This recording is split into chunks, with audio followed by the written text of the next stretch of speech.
Hello, welcome back to Incredible Inverts of Animals with me, Phil. Now, this video is going to be a little bit different. I'm going to do all the footage that I got of my talk that I gave at the Western Invertebrate Show. So if you wasn't there, you didn't hear it. It unfortunately wasn't live streamed because I didn't set up the cameras. So, yeah, there's a chance to see and hear it. So it is about half hour long, but yeah, we'll play the footage and I'll see you at the end. Let's take a look. Hey, good afternoon everyone. Thank you. My name is Phil. I am the head zookeeper of Shepperton Wildlife Park, which is in Cambridgeshire, based on the edge of Cambridgeshire and Hertfordshire. But my main sort of role has been the head zookeeper. I'm actually the head of reptiles and invertebrates, so mainly working with invertebrates in a zoo setting. So my talk today is going to be a bit about kind of what it entails of being an invertebrate zookeeper, what we sort of do and stuff, but then also how to get into zookeeping if it's something that perhaps is a career choice you're looking at going into. There's different routes into it, so we'll go into that as well. But yeah, I'm also Incredible Inverts and Other Animals on YouTube and Instagram, Incredible Inverts on TikTok and stuff. So a few different things involved. So if we go to the next slide. So this is our work. This is Shepperton Wildlife Park. So we are a very small BIARZA and EARZA zoo. So BIARZA is the British and Irish Association of Zoos and Aquaria, and then EARZA is the European Association of Zoos and Aquaria. And they're both like governing bodies for us that make sure we uphold our standards, keep good standards, keep good records and stuff. But also as part of that, the big community as well. Just like the invert community is with Invert Shows UK and everyone else here. BIARZA and EARZA are the big community of zoos, so we work in partnership along with the likes of London Zoo, Chester Zoo, Marwell Zoo, all the big zoos, but also smaller ones as well. So if we go to the next slide. So this is one of the buildings I work with. So I work in 3 different buildings. This is my prop house here. In there is mainly reptiles, turtles, we've got dwarf caimans in there as well. We've also got armadillos and pygmy marmosets, which have got some young babies there as well. And then the next slide is my African sands building. Now this one is my newest building that I work in, which contains our sulcata tortoises, leopard tortoises, some birds, 3 species of turrico bird in with the tortoises. We also have amphibians in there, mantella frogs, African bullfrog. But we're doing some inverts in there as well, actually a mixed species tank which I'll be showing off on here of African invertebrates of some beetles, millipedes and snails. And then the next slide this is the bug building, the main bug building. So this is Hidden Treasures. It's a name that we kind of gave to it as, to us, to me, the invertebrates are the hidden treasures of the world. A lot of them hide up, a lot of them go a bit unnoticed, but without the invertebrates, life on Earth cannot exist. This is something that I do in my daily talks at the park, is try and emphasise how important the invertebrates are and that we should treasure them, we should treasure them all. I'll go on to the next slide. So this is the mixed invertebrate exhibit within the African Sands building. So like I say, it's the sun beetles, the Pachynoda marginata peregrina, which are one of your commonly kept beetles, often sold as a live food source with the larvae. But in there's also giant olive millipedes, Turdolinus anuti, and then we've got giant African land snails as well, Axina felica. So there's also isopods in there. It's a whole big mixed exhibit. The tank itself is about 4 foot long, 2 foot deep, and 2 foot tall. So it's a nice big exhibit. So there's probably on average about 200 beetles in that exhibit at any one time. There could easily be 300-500, maybe even 1,000 larvae in there as well. And literally in terms of maintaining, it's actually one of the easiest tanks to maintain with that amount in there, because there's a case of chucking in a big full bag of dead leaves pretty much every week. That's a for them, and they just rot it all down and do that all themselves. Try and create kind of different environments with it. They've got UV lighting, which is something that we look at in zoos, is the application of UV lighting for our invertebrates. We often hear about this for reptiles and amphibians, but there's not so many studies done on the invertebrates with it, but these guys do have very low level UV lighting over the top of them. And then something else we do occasionally here as well, with all the branches that actually elevate the food quite a lot. as a form of enrichment for them. And they'll put different food items in at the same time, and they can also see which they go for the most.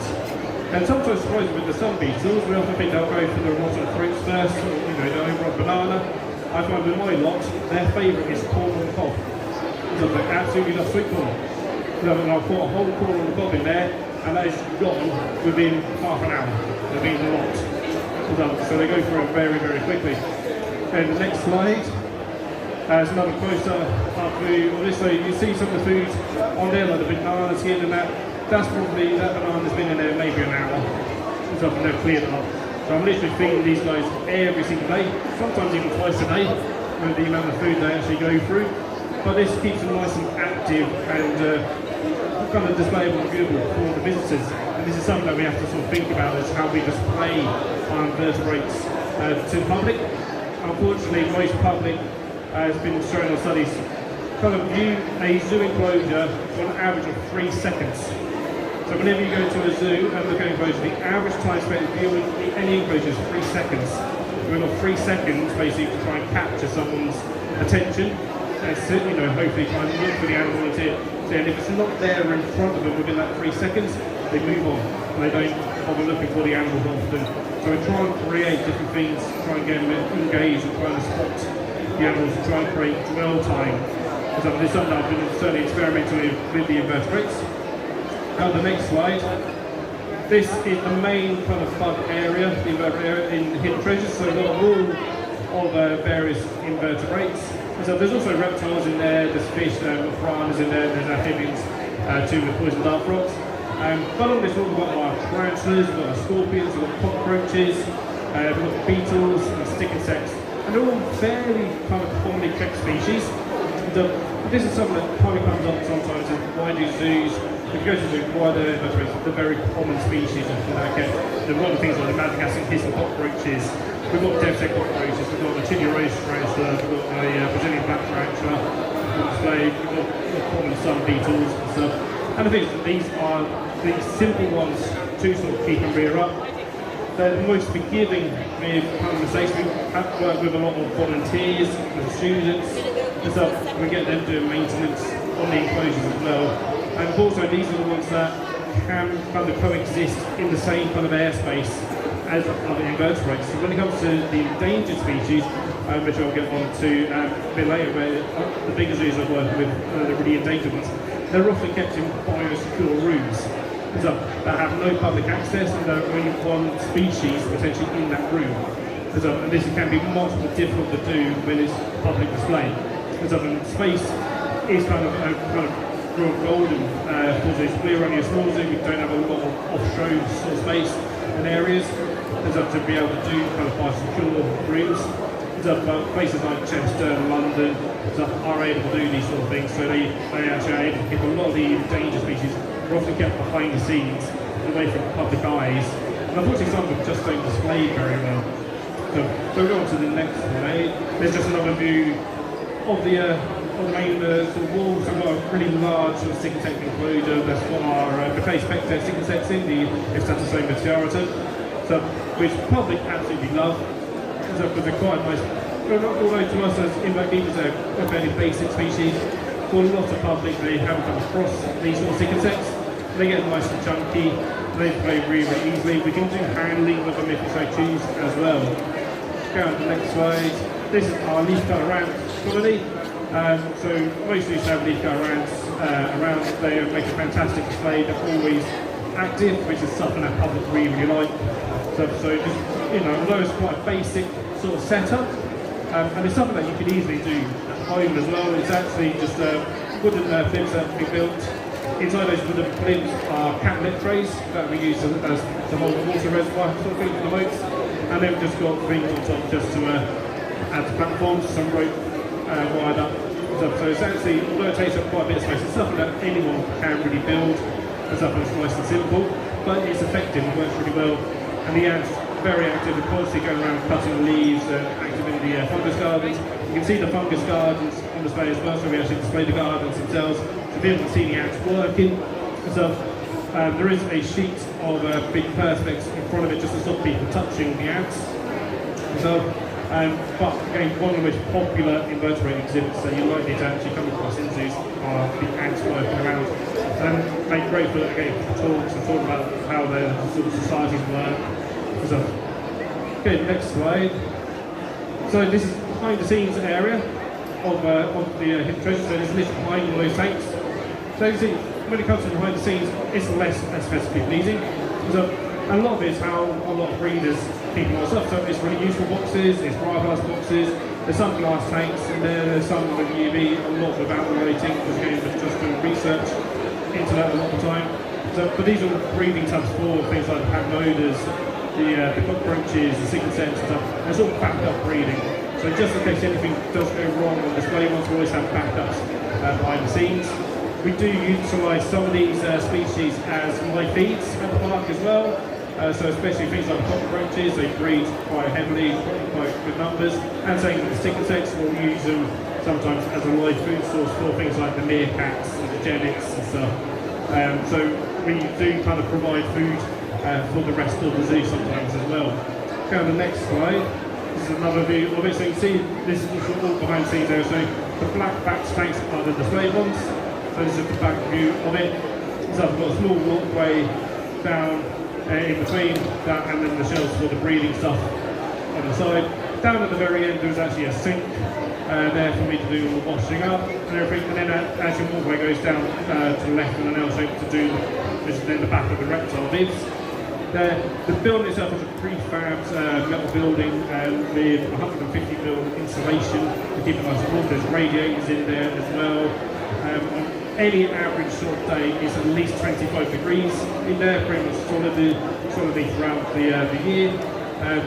During the summer it gets very hot and very high humidity in there, so it's not particularly pleasant for me to be working in there, but the inverts absolutely love it. Okay, and the next slide. So just a few of our on display. Also, there's our Grand Solar Park, our Brazilian black tarantula. One of the favourite tarantulas of the park. Certainly people absolutely love the species when they see it. The other species we have is just a Grand Solar rosea, the normal colour form, which was donated to us. And these guys are great for display as they tend just to sit there. And we don't display a huge amount of different tarantulas, again because unfortunately for most public, once you've seen one, you've seen them all. And a lot of them don't really do a huge amount during the day. So we only display a couple of species. And the next slide. This is our scorpions. So we've actually got two Solenis, Heterometra Solenis. The way we designed this along with some volunteers, so we get them into enclosure design, is by creating a lock that's kind of split in half so that they feel comfortable hiding there but they can still be viewed by the public. We also carry a black light torch with me so I can just shine that into them just to display them if they're not out and about, just to highlight where they are to the public. We used to, in our old building, there used to be actually a push button so you could push on a black light at any time, but the problem I had that when I took over as head of the section and head keeper, we've made the new building. I didn't want that installed again, purely because I found kids absolutely love pushing buttons, and they were surrounding the button all the time. It was constantly going on and on, and I was like, this is going to be stressful for the scorpions. So I went, I'll just carry a small black light torch in my pocket, and I can do it that way, sort of thing. So we still show that, but without there being lots of vibrations, lots of banging and stuff, and it constantly going off and off all the time. Okay, the next slide. So this is our live food room. So we also have to sort of look after and sort out all the live feeds for the entire park, being the invert guy at the park. So this room is again, like I say, for the entire park. We get at the moment two deliveries of live food every single week. So for our park, which is an 8-acre park, so it's not huge. We go through around something like over 20,000 crickets a week. So we go for about 15 kilos of mealworms every week. Well, about a good 5 to 6 kilos of Moriel worms every week. A good 500 to 1,000 locusts every week as well. So we get these in two different deliveries a week from our supplier, from one of the big wholesalers, and it comes down to us, normally our volunteers kind of sorting them out, unpacking the deliveries, sorting them out into the tails feed, the tails put them out there. And this is designed to make it easier, sort of wipe down walls so it can get disinfected again quite regularly to make sure that the live feed stays healthy, doesn't get any infections in it. It's maintained away from all the other invertebrates, so from our display box. So again, that if they did come in with anything, we can't transfer that then to our stock, our display stock. And everything comes in and it basically gets quarantined essentially for a few days to a week or so before it gets fed out. So in that time they're being fed, of course, they're being uploaded and being maintained. In that, there's also scope of hoping, because there's a lot of research that's gone into this and it's shown a lot of evidence for it, that eventually these shells will have UV lighting put under them so that we can give UV lighting to all our live feeds. So this is something that's come out from a lot of research in zoos that it's actually shown that the live feeds, especially for reptiles, can actually increase their D3 levels within your live feeds by giving them access to UV light. So certainly our locusts actually have a basking light, and they get UV because they love to bask under light. It's something to keep them a bit warmer. But this is something that it all comes in, in things, so it all takes time to do. But again, there is some research out there now. And the next slide. So this is just showing some of the ways that we feed. So not just prepared food, so we'll use fruits and vegetables. Also this time of year we'll go around and cut a lot of browse for them as well. So this is buddleia, I've been stuck in there with them, so your butterfly bush. But they absolutely love fresh stuff, but you can feed them things like dandelions as well, clover, any kind of tortoise-safe weed. So they absolutely love it. They'll get different nutrition into them by doing that. So it's not just relying on just one type of prepared food stuff, or just fruit and veg. So go out there and forage for other things as well. And again, there's a lot of research that goes into that in terms of what can be fed to them. Next slide. So there's our little ones. Basically, just keep this very, very basically. It's actually with any kind of live food. So how most of the wholesalers and the big breeders keep their live feeds. It's how we do it as well. Okay, the next slide. So as part of zookeeping, this is the part that not a lot of people see.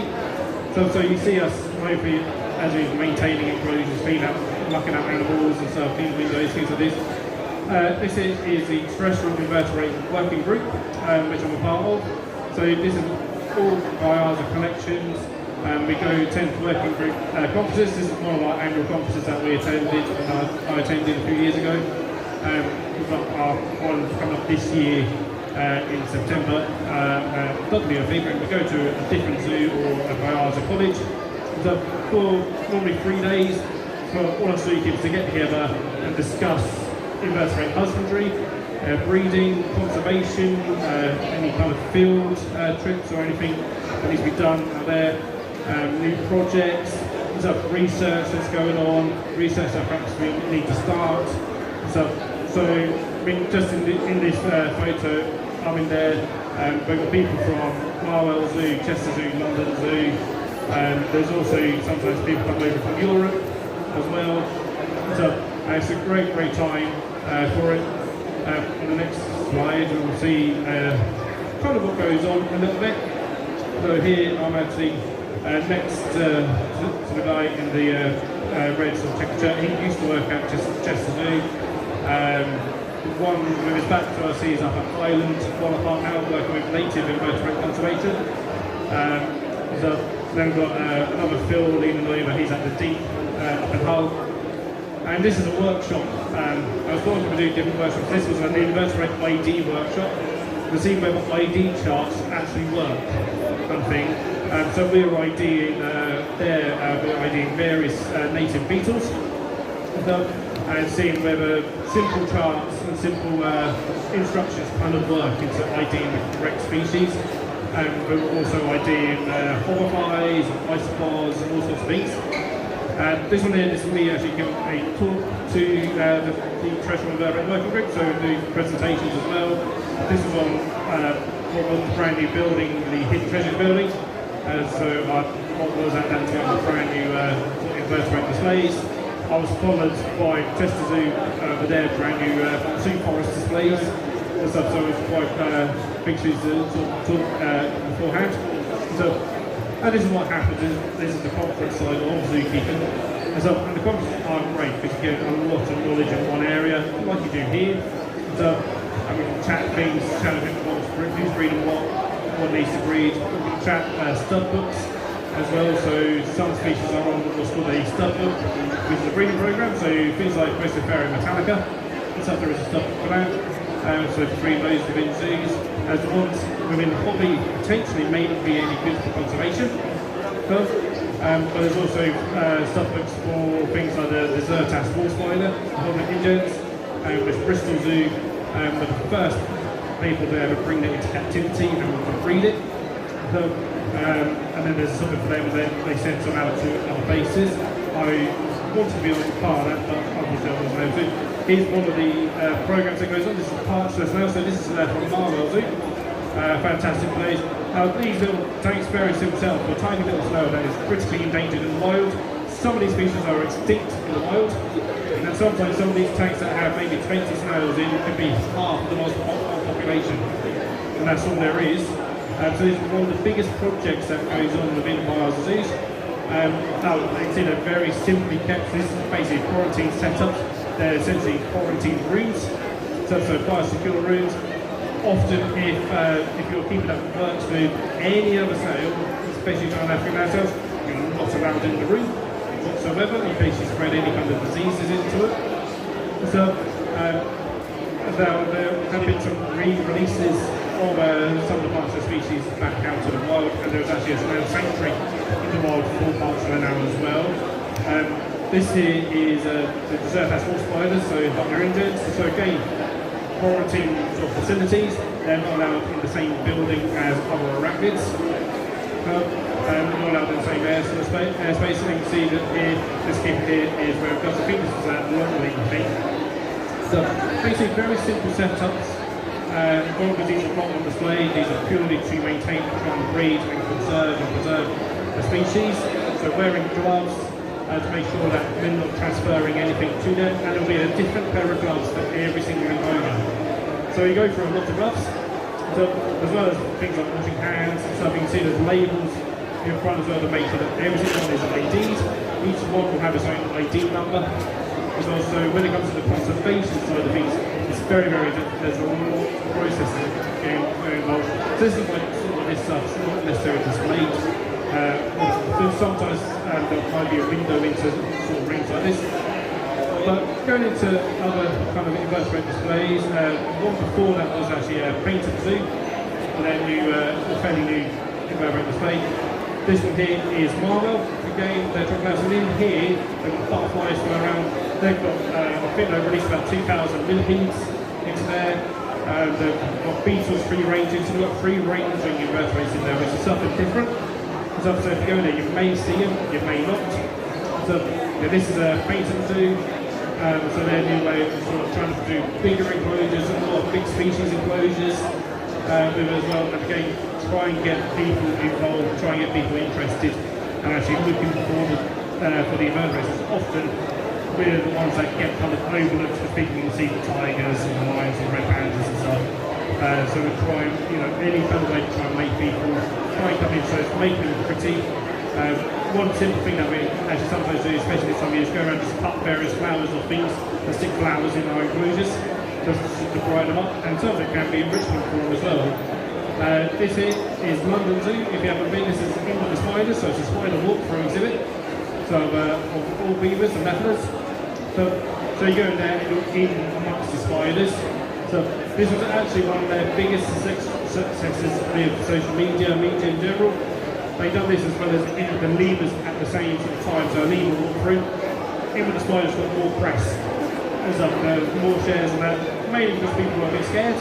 But it's something completely different. As far as I'm concerned, the only one in the UK, so I'm not sure if there's any others in Europe, but some fantastic enclosure, and literally it's basically a conservatory, and you walk around and you're there in with the spiders. And they've got the selfie mirror in there, so you can take a selfie in the mirror with the spiders. So it's an absolutely fantastic way of getting people involved in it as well, and that immersive kind of feel. This is another side, you can use field work. So going out to the field looking for things. So I'll take you through these two field that I have now. This is actually the Wolfen Fen in Cambridgeshire. here we're looking for one of our rarest beetles in the UK, the tansy beetle, which literally hopefully be the next slide. There it is, that's the tansy beetle. So, one of the rarest beetles in the UK. So, there's only 2 sites, we've got over Cambridgeshire and York. York is the stronghold of, I think there's around something like 20,000 of them. In Cambridgeshire we've got about 20. So, we found this one on the worst day possible to try and find beetles. We weren't actually looking for, we're looking for food plants. It was a windy, wet day, we were soaked through. So we're not going to find any beetles, but we were mapping out where the food plants were, which this is one food plant that is watermeat. So but actually it's tansy up in York, but in Cambridgeshire we don't have any tansy.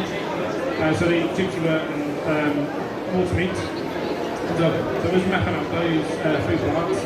But we actually found 2 beetles that day that we didn't think we'd ever find. So they do look very similar to other species of beetles, so it does take a bit of a sort of way to actually kind of get to know what they look like. So there's a few places with tansy beetles. Aston Bryan College, which has a biology collection, little wildlife park, they have a few art sites there, right by York, so they've got a few art sites for tansy beetles. So I would like to work with tansy beetles from the closing captivity at Shepperton, being in Cambridgeshire, but there's just not enough beetles yet in the wild, so it's more about trying to protect the habitat and help with the habitat restoration and make sure that there are food plants out there at the thing. We're also working with people like RSPB and Natural England and some wildlife trusts to help with this species. Okay, so how to become a zookeeper. So hopefully some of you here, especially young people, you maybe perhaps want to go into zookeeping as a career choice, perhaps you don't think that'd be a real career choice, but how do you get into it? It is very competitive. Any zoo job that currently is advertised, especially for a zookeeper, we could get 200, 500, even 1,000 applicants. And you've got to stand out from the crowd. So how do you stand out? Don't be put off by it, but there are, for me, kind of 3 main ways. And first one, going to college, studying animal management, college level, getting your level 3. So that's what I've done. I got an animal management diploma from Eton College, just inside Norwich. Some people may go and go to university, they get a degree. So I personally, I didn't do that. I'm an academic. I don't consider myself academic. I don't do writing things on paper or anything like that. So my favourite way is volunteering. So get out there and volunteer at your local zoo. And treat it as a long-standing sort of job interview, practical job interview. When you're volunteering at any zoo or any kind of animal sort of place, whether it be kennels, the cattery, the stables, anything like that, you're getting on-the-job experience. They're also seeing how you work, and you will learn things straight away. So this is how I kind of go to my jobs. That's the moment when I volunteered. I've done work experience at Colchester Zoo, I've done a year at Balham Zoo, and then I've done about 4.5 years at Shepperton Wildlife Park before getting employed. So, and I was there, it's a lot of times, being there at the right time, sort of the right place, right time. But some impressing the directors, impressing the keepers and stuff, and then when a job comes up, hopefully they'll go, this person, needs the job, and then you apply for that. So, but I've never been put off by applying from many places. So, and it is sometimes a job where, although I've been at Shepperton now for nearly 17 years, it is a job that a lot of people do move around from job to job, especially when trying to go higher up the ladder, sort of thing, again, promoted up to sort of head keepers and stuff. But maybe if you've got the passion for the invertebrates, and you're any animal, and you're keeping animals now, all those skills are transferable. So it doesn't matter what animal you keep, what animal you've got experience with, all those skills are transferable. So if you've got a job in a fast food restaurant, or any kind of restaurant or retail or shop, those skills are transferable as well. So, and that's what we need to be a zookeeper, is not just good animal knowledge, but good practical skills of cleaning out animals and being able to not keep them, get the job done. Helping out on other sections, so although I'm the invert guy, I will help out with the tigers, I'll help out with the main bulls and stuff. Also doing things like sweeping up the bars, cleaning up the windows and stuff. They even sometimes helping up the path a little bit, or whatever. If someone's left a tray the other side of the park, I'll take it back to them. So and also just being pleasant to the public, being able to answer any kind of questions in public, always talking to public speaking, with them doing talks. So any kind of skill is transferable, and it's never too late to get involved. Thank you very much, Phil. Can we have a big round of applause? Have you ever wondered what goes on behind those glass screens? Now you've seen it, and if you do want to get involved in zookeeping and animal care, yeah, let's take his words seriously. Get involved, volunteer. You don't have to be an adult to volunteer. Kids can volunteer. You can have family days out. It's amazing what you can do with the zoos, isn't it? Yeah, absolutely. Yeah. And again, anyone, it's never too late to start. It's never too late to get into it. Although unfortunately, the average is that most zookeepers leave the industry at about 32, 33 is when most people leave zookeeping, because lifestyle changes and stuff. It's not particularly well paid, unfortunately. First vocation is passion. It's something you need to have passion, but it doesn't mean, you know, although one of my colleagues, she started when she was about 50, and so became a zookeeper. So it's never too late to start. If you have any questions, though, you can find me on YouTube, Instagram, TikTok. I'm just over there with my stall as well, so I privately keep and breed stuff. And what a lot of people sometimes don't realise that all my stuff I keep and breed actually within the zoo, because I live in the zoo. I live literally in the middle of the park. One more time, we have a big round of applause for Phil Barber. Thank you very much, Phil. Thank you. Okay guys, so yeah, that was my talk that I gave at the Western Invertebrate Show. What do you guys think? Let me know down in those comments. Now if you did like this video, please do give it a thumbs up. Like I said, please do put some comments down below as well. It was great fun to do a talk there at the show.